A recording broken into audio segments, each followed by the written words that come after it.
It's Monday, July the 5th, and welcome to the reading of the Mansfield News Journal. My name is Pam, and we begin today's reading with the area deaths. Jerry Lee Witter, known as Coach, passed away on Friday, April 24th, surrounded by his loving family.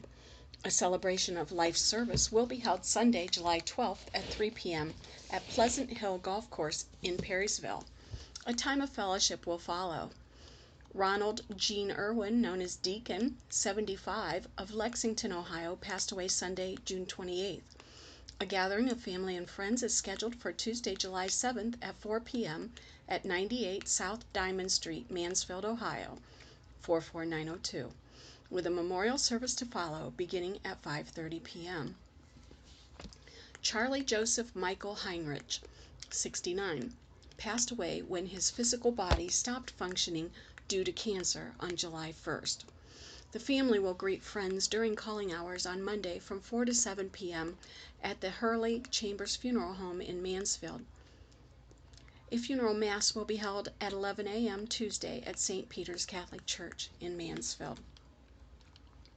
Forrest D. Moore, age 93, of Shelby, died Thursday, July 2nd, at LSS Lutheran Village in Ashland, where he had resided for the past 6 years. Family and friends are welcome on Tuesday, July the 7th from 2 to 4 at the Penwell Turner Funeral Home in Shelby, where funeral services will immediately follow at 4 p.m. Due to the current coronavirus circumstances, both the family and the funeral home wish that everyone remains safe. Therefore, we ask that visitors be mindful of current restrictions and pay respect appropriately and promptly without linger. Donna J. Meeting, 96, passed away Saturday evening, June 27th, at her home. The family will receive friends from 12 to 1 p.m. Tuesday, July 7th, at the Diamond Street home of Wapner Funeral Directors in Mansfield. A graveside service will follow at 1 p.m. in Mansfield Cemetery. Cedric Timothy Bowman, 22, of Mansfield, Ohio, passed away on Saturday, June 27th. A gathering of family and friends will be held from 4 to 8 p.m. on Saturday, July 11th, at Kingwood Center Carriage House in Mansfield. John Edward Allen passed away on Friday, June 26th. He was 68 after a courageous battle with cancer. No services are scheduled. Delee Elaine Gottfried, 85, of Mansfield, went to meet her Savior on Thursday, July 2nd. Calling hours will be held from 12 to 2 p.m. Monday, July the 6th, at Mansfield Baptist Temple, 752 North Stewart Road, Mansfield. Funeral services will follow at 2 p.m. Mary Jane Jessen passed into the Lord's care Saturday, June 27th, at Eden Village Care Center in Glen Carbon, Illinois, following a 7-year trial with Alzheimer's. She was 91. A memorial service will be held Saturday, August 1st at 11 a.m. at the Lexington Presbyterian Church. The family will receive guests the hour prior to the service. Douglas Scott Cyrus, 46, of Perrysville, Ohio, passed away on Thursday, July 2nd at the Cleveland Clinic. A celebration of life will be held at a later date. The Diamond Street home of Wapner Funeral Directors is honored to have served the family. Ellen L. Schultz, age 77, of Mount Vernon, Ohio, passed away on Thursday, July 2, at her residence. In following with Ellen's wishes, the family will hold a private graveside service. Stanley Lee Weirick, also known as Sam, 75, passed away Thursday evening, July 2nd, after an 8-month battle with lung cancer. A graveside service will be held Saturday, July 11th at 10 a.m. in Loudonville Cemetery with Reverend Howard Burnett officiating. Doris M. Morgan Wiersma, 88, of Mansfield, passed away at her home on Wednesday, July 1st. The Diamond Street home of Wapner Funeral Directors is honored to serve the Morgan family. That concludes the Monday Mansfield News Journal area death notices. Now for our first article. Galleon celebrates Independence Day by Zach Tuggle. With many Independence Day celebrations across north central Ohio canceled, Galleon seized an opportunity to shine. The city hosted an entire day of activities organized by community leaders that rivaled anything Galion has ever done throughout its storied past. "This will be the highlight of this summer," Galion Mayor Tom O'Leary said as he watched high school seniors play a baseball game ahead of the evening's fireworks displays. Heist Park was the epicenter of the day's festivities.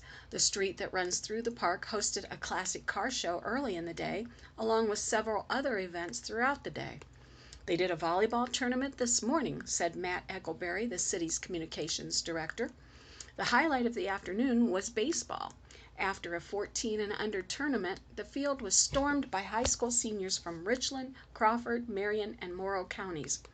It takes away part of the sting of being away from baseball all spring and most of the summer," O'Leary said.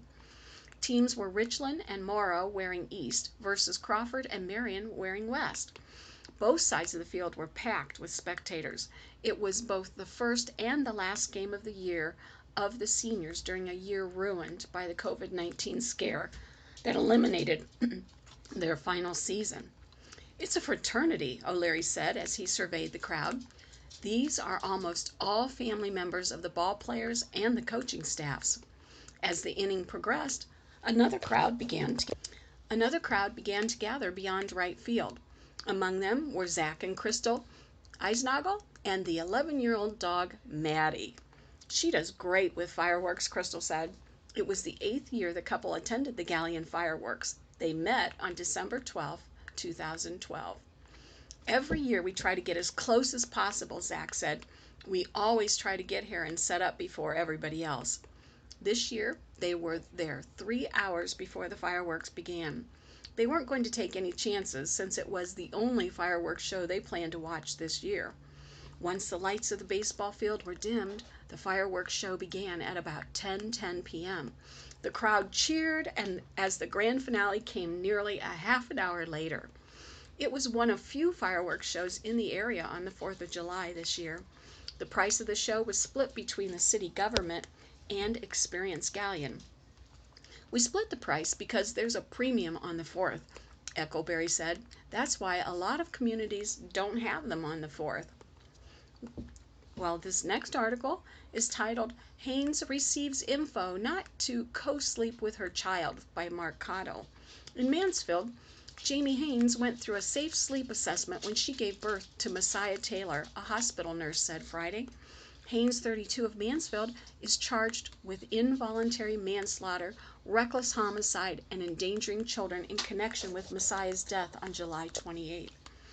Messiah died when he was 14 days old of positional asphyxia. Prosecutors allege Haynes got drunk and fell asleep with Messiah on a couch in the 200 block of Abbey Feely Road.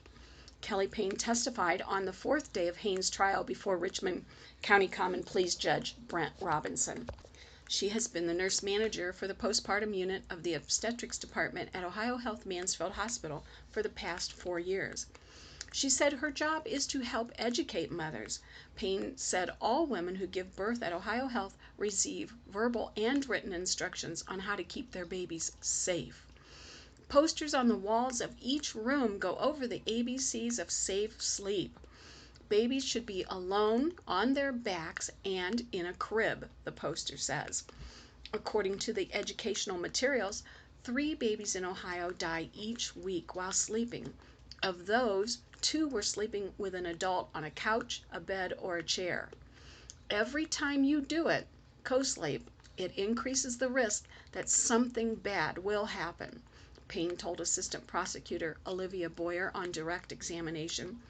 You could roll over on top of your baby could slide down between your legs and a couch. Our goal is to get all babies to celebrate their first birthday. If nurses at Ohio Health find a new mother asleep with her baby in her arms while at the hospital, they will move the baby to a bassinet and check on the mom more frequently.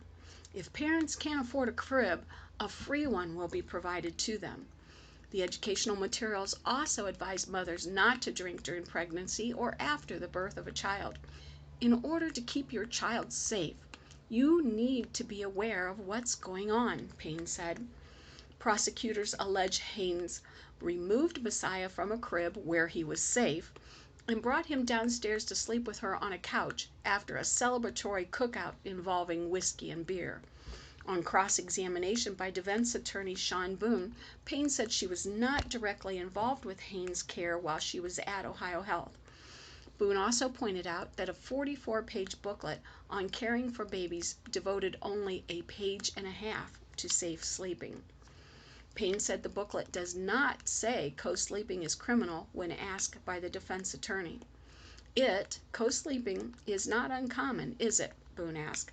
No, which is why we educate, Payne responded. On direct examination, Payne had said the hospital's instructional book was updated in 2019 after Haynes gave birth. She said the content was very similar and that instructions for safe sleeping had not changed during her 4 years in obstetrics. County Recorder Dan Burwell followed Payne to the witness stand. He reiterated the cause of Messiah's death was positional asphyxia and said the manner of death was accident. During his time with the coroner's office, Burwell said he has seen an average of 3 to 5 baby deaths a year in Richland County that were caused by co-sleeping. That was so very sad. This next article is titled, Richland Carousel Park Plans Reopening by Zach Tuggle. Mansfield News Journal, USA Today Network. The Richland Carousel Park will reopen to the public 11 a.m. on Tuesday. Hours for the iconic facility will be 11 a.m. to 5 p.m. Tuesday through Sunday. The venue will remain closed on Mondays so that carousel staff can deep clean everything inside the building. The Richland Carousel Park has been closed for several months over concerns of spreading the novel coronavirus that causes COVID-19. New health guidelines will require face coverings in the gift shop, in the carousel line, and on the carousel. Social distancing will be recommended, and a limited number of riders will be allowed at the same time. The park rests near the intersection of North Main Street and West 4th Street. The park is funded by the carousel's gift shop, ride ticket sales, donations, and contributions by the Bureau of Motor Vehicles. Volunteers help during large events. Well, this next article is titled Bratwurst Fest Joins Suit Against Dr. Amy Acton by Jerry Goebel. In Bucyrus, the Bratwurst Festival has joined a lawsuit filed by music festival organizers against the former and interim directors of the Ohio Department of Health.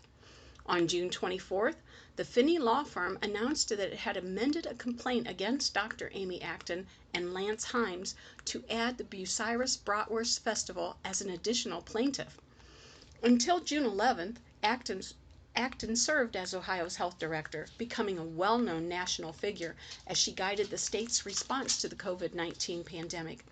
After her resignation, Himes was appointed interim health director. The suit alleges Acton is violating their First Amendment rights with her statewide ban on music festivals. Acton is being sued in both official and personal capacity, while Himes is being sued in just his official capacity. Acton, the federal suit contends, is acting outside the scope of her office, and it's unfair to block the events while mass protests against police brutality are permitted. Bratwurst Festival Director Kevin Myers declined to comment on the lawsuit. It's our policy not to discuss any pending litigation, Myers said.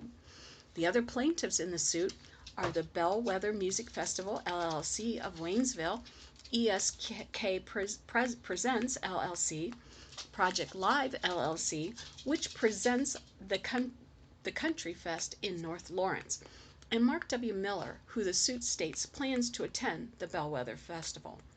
According to a copy of the lawsuit posted on the Finney Law Firm's website, the complaint states that the Bratwurst Festival is quickly approaching a go-no-go deadline and would have to cancel music performances, parades, and potentially other events under the terms of the decrees issued by Acton and Himes.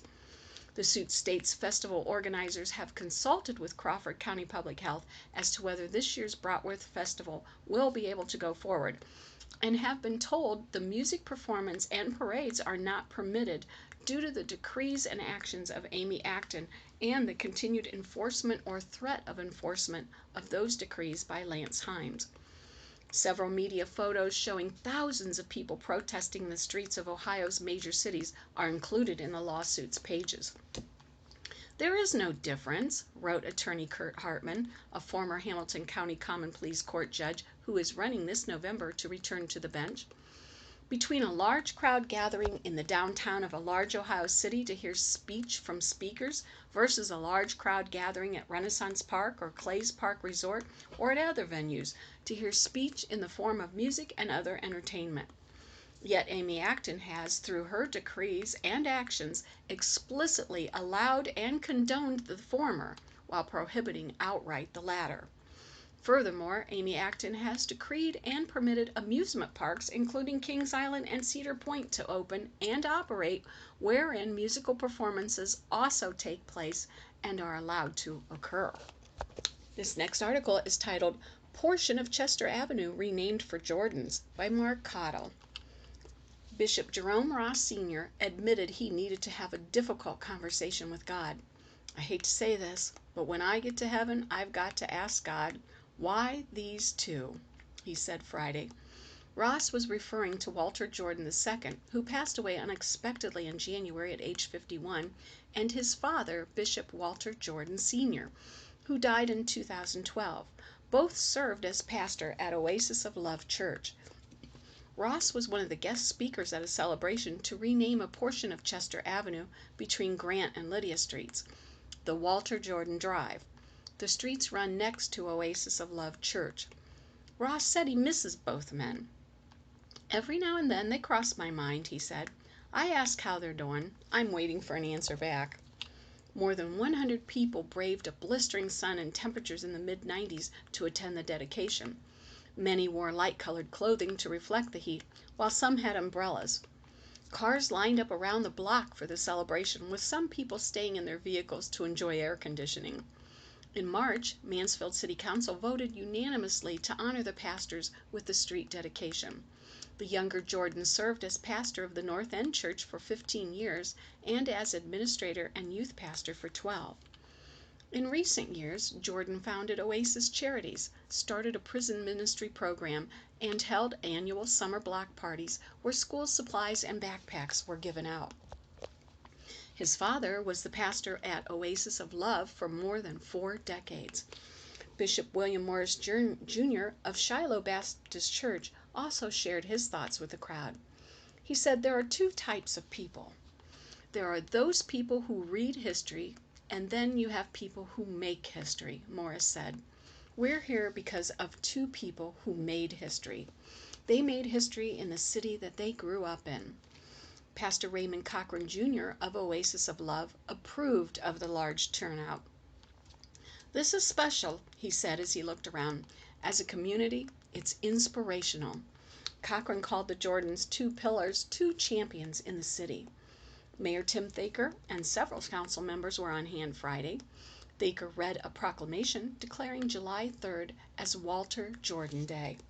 "I know that Bishop and Dr. Jordan are looking down today from up there and grateful that so many showed up," the mayor said.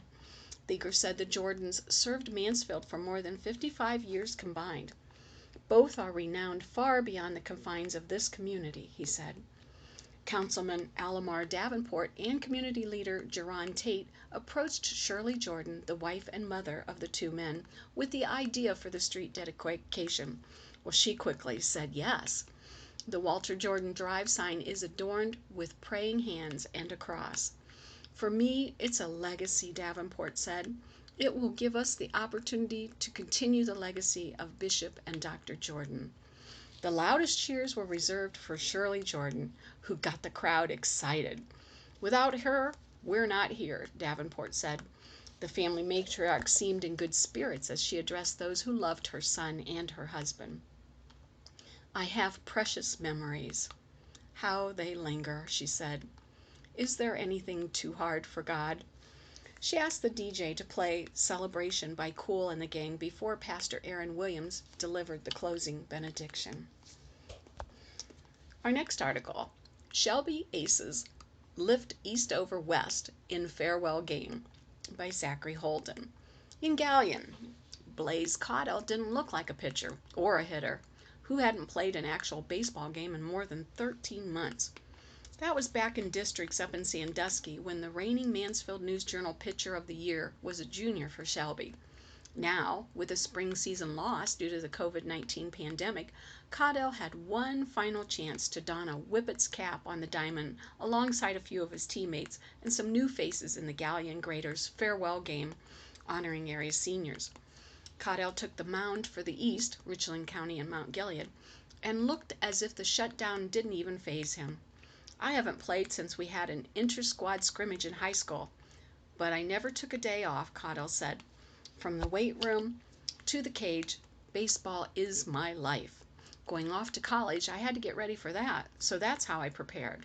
But I took a lot of swings this week, lots of swings last week and the week before.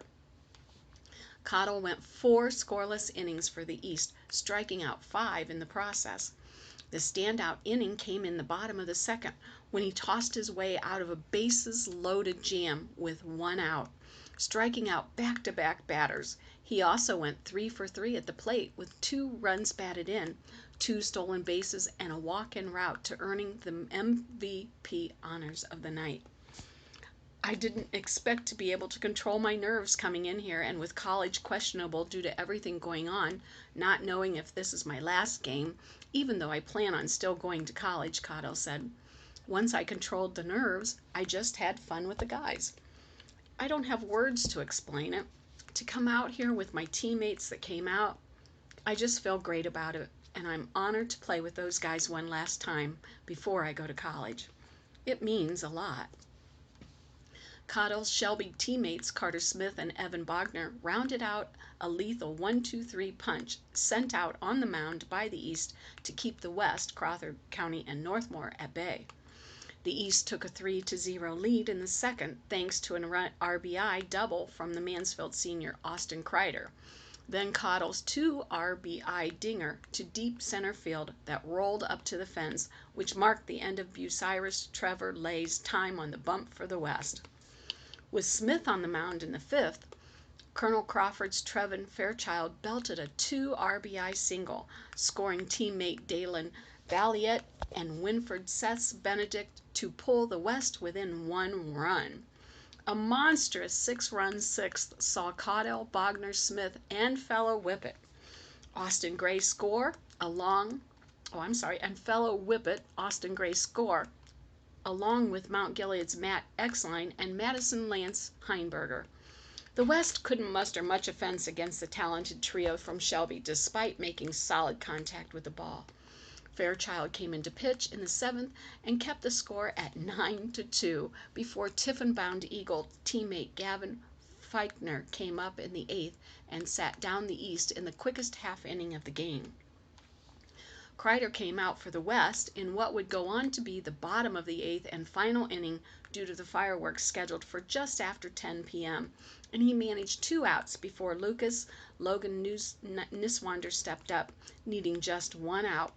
Wild pitches from Niswander allowed Feichner, Reeder, and Lay to score. All 3 were walked to make it a little interesting. But then the Lucas ace sat down Benedict with a cold strike to clinch the 9-5 win. This was awesome. Great crowd, great atmosphere. It gave the kids something, West coach Dan Gorbett said. Gorbett, who coaches at Colonel Crawford, was joined by Galion Tigers and former Graders coach Neil Schaffner, while Graders played Troy Vermillion and Jarrett Miller coached the East. Getting the chance to coach Feichner, Fairchild, and Valiant one final time was rewarding, but definitely reignited the thoughts of what could have been this past spring had the season not been canceled. They looked good tonight, too, Gorbett said. I was over it, then it came back again tonight. Just getting one final opportunity to take the field alongside his teammates was all the motivation Fairchild needed to sign up for the game when he first heard about it. I jumped on the opportunity. I was one of the first 5 guys, Fairchild said. I didn't even second guess it. I had to do it. I couldn't say no. It felt so amazing, even though I didn't get one ground ball hit to me. I just had fun with the guys. I was playing with my rivals I had never played with before. That was a cool experience. It's pretty emotional. I'm starting to feel it right now. I had a blast. I don't even care about the scoreboard. It was just such a great night. I took in every moment of it. Suiting up alongside players, he did everything he could to beat over the last few years. Was strange at first, too. We had 2 practices, and in the first one, they stayed there, we stayed here, Fairchild said. We each did our own thing, and as it went on, we started talking. I never got to know them before. Now we're all good, and it was so much fun to play with them. I didn't think it would be. It was a difficult experience until we all realized we were here for the same reason, and we came together, Lay said. The farewell game on the 4th of July at Heist Park was the closure these local athletes needed on their high school careers. Sometimes there's more to baseball than winning and losing. Let's move to the local news briefs. Road closing starts Monday. In Mansfield, Pittenger Road between Ohio 545 and Robinson Road in Weller Township will be closed starting Monday and will remain closed for 60 days. The closure will allow for a bridge replacement. AEP Ohio accepts applications for assistance. In Gahanna, the AEP Ohio Neighbor to Neighbor program is accepting applications for utility assistance grants for the 2020 summer cooling season. Eligible AEP Ohio customers who need help during the summer months can apply for assistance to maintain or restore their electric service. Cooling assistance of up to $350 is available once per program year on a first-come, first-served basis. Eligible account holders may apply until September 30th while funds are available. Due to the financial challenges some may be experiencing as a result of the COVID-19, AEP Ohio is expanding eligibility for its Neighbor-to-Neighbor Utility Assistance Program. Qualifying customers with proof of financial hardship due to the virus and who have had a past due amount on their electric bill may apply from July 15th to August 14th while funds are available. Customers may only apply for assistance from either the summer cooling or the COVID-19 expanded grants, but not both. Well, let's hear about some police calls. On the 400 block of Grant Street, a 58-year-old woman called police Friday afternoon to report that she watched her 16-year-old grandson push his 20-year-old girlfriend, who is 4 months pregnant, in the back. The victim added that 3 days ago her boyfriend had pushed her to the ground when they were in an argument. Officers advised that a report would be on file. On the first block of East 4th Street, a 49-year-old woman called police Friday afternoon to tell them a 30-year-old woman who worked with her stole $1,400 in cash, 2 checks written for $600, and her driver's license.